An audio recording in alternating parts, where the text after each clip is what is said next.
this cake's gotta go, so we're gonna rip this apart and start fresh.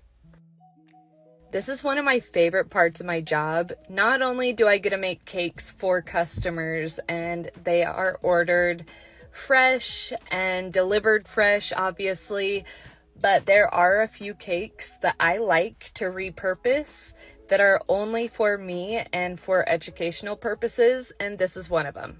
So yes, it might look like a crime scene right now, but in just a few minutes, you would have no idea that we ripped a cake apart and started new. So what I like to do is I put the cake in the freezer for about 3 hours to allow all of the designs to harden. Then I'll take off all of the top designs.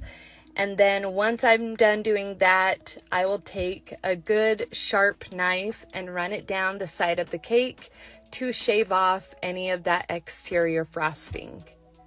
To make this a lot easier, you can also run the knife under super hot water to heat it up, and that will slice through that frosting really nicely, and it gives you a good clean cut.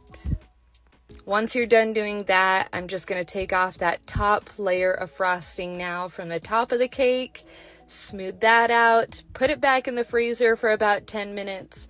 Then we're going to start crumb coating like I normally would my regular cakes. For this process, I use my vanilla buttercream frosting, and I start by frosting the top of the cake first, and then I will build the frosting up from the bottom of the cake to the top.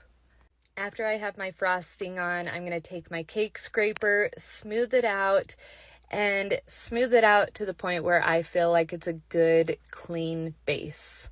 Once I'm done, I'll trim that excess frosting around the top, and then I'll put it in the freezer for another 15 to 20 minutes, and then think of another fun design to make on this cake.